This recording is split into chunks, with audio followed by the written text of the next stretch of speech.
Welcome back! Today on Dialed In DIY, we're going to take a close look at computer problems so you can figure out if you may have something that's fried on the inside and if there's anything you can do to fix it. I'm going to use my recent computer fiasco to give examples of how to walk through at 3 levels, diagnosing what the problem is, which I eventually realized mine was probably a motherboard. I say this because my lagging computer would have the peripherals cutting in and out, and eventually, it just quit working entirely, which meant I was no longer able to make my videos. Right away, there's 4 easy things that you can actually do to start figuring out what might be going south on your computer. First, go ahead and disconnect all the peripherals and see if it'll start up. If that doesn't cut it, there's some other options you can do to help rule out the power as a source of the problem. Try pulling the cord off your monitor and plugging that into the back of the computer.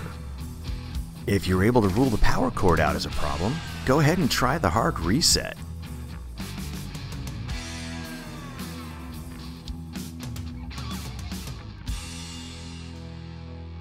Unfortunately on my computer, this didn't help at all. So I moved on to the 4th and final thing I was doing before I cracked open the case. I'm going to use the BIST. That's the built-in self-test button on the back of my computer. Since following this process allowed me to get that little LED to light up and the fans to crank up, it gave me the clear indication that the power supply unit was really not likely going to be my problem. Since all of my next steps are going to involve a little bit of computer surgery, I do highly recommend that you make sure you know what you're doing and have the confidence that you're going to be willing to accept the risk and the outcomes of whatever you may do on the inside of your computer. So approach cautiously because there are sharp objects on the inside, sharp edges, there are capacitors that can hold a charge, and if you didn't unplug this thing first, you can get a shock from touching several things, so please be careful. Another good tip: make sure to take plenty of pictures at the outset, that way you know what was plugged in where, making it much easier to figure out how to put everything back when you're done. It never hurts to check right away once you've got something open to see if there's any loose debris or things floating around on the inside that may be causing some kind of a short or just keeping the motherboard from firing up. I also took out all of my RAM sticks, left in just one, tried to see if I could get it to boot that way. Remember how we tried starting it up after disconnecting everything on the outside? Well, now we're going to do that on the inside. The objective here, just like on the outside, would be if we can get it to fire it up with just the basics still connected, then we can slowly start adding pieces back in and seeing if one of those happens to be the cause of our problem. So I'm stripping this down to just the CPU, the heatsink, and the fan, and I want to see if with the power connected, it'll turn on.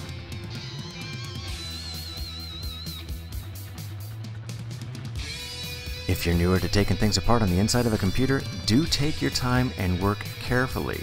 Look for any extra screws that may be holding something in place, or a possible locking pin or a little locking arm that may need to be moved out of the way before you can take something like, the graphics card out of the computer. Once I have some new visible angles cleared up, I like to get a couple more shots of things, that way I know exactly what cords are plugged in where. Again, it makes putting everything back together so much easier once you've fixed it. Well, none of this has worked so far, and I start to think I might be wanting to take this personally, but there's still a few more things I can check, such as the CMOS battery. Take that out of there, make sure it has a good charge still, and if it does, leave it out for a couple minutes, then put it back and see if that fixed any of the quirky problems. If you didn't have that BIST test available or just didn't trust the outcomes, there's a couple of other options you see here on the screen that you can try out, including possibly even trying a different PSU if you happen to have one available. I'd be remiss if I didn't take the opportunity to thank all of you for all of the positive comments and feedback you gave me while I was in this struggling downtime. I got some especially wonderful feedback from some, and I really want you to know I do appreciate that. Since all else has failed so far, I'm coming down to the last strokes of what I can try to do, which includes taking out the fan, the heatsink, and the CPU.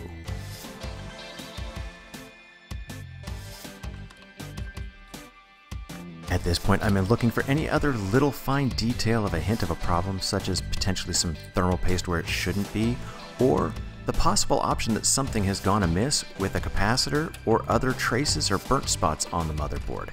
Not finding that on the outside, I'm going to go ahead and take all the screws out on the motherboard and carefully remove it from the inside of the computer so I can look at the back as well, and then go ahead and figure out what I'm going to do to get it replaced so I can get back up and processing videos.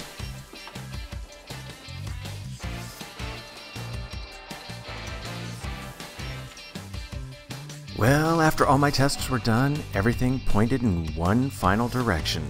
I had a bad motherboard, and as simple as it seemed like it should be, I was just going to replace it, but that story was not so simple, and I explained a lot more about that in my video about my Schrodinger's cat.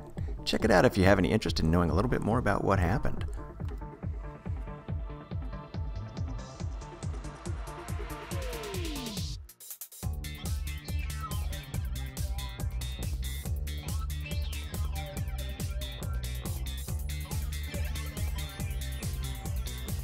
Earlier in the video, I mentioned that I would share a few more of the warning signs that you might come across if your computer's starting to take a dive on you.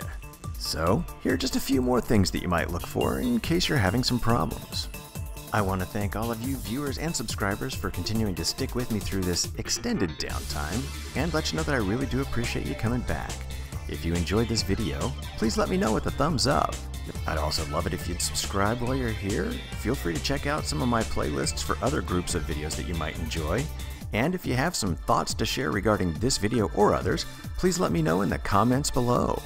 As always, I do hope you come back soon because there'll be plenty more dialed in DIY to come.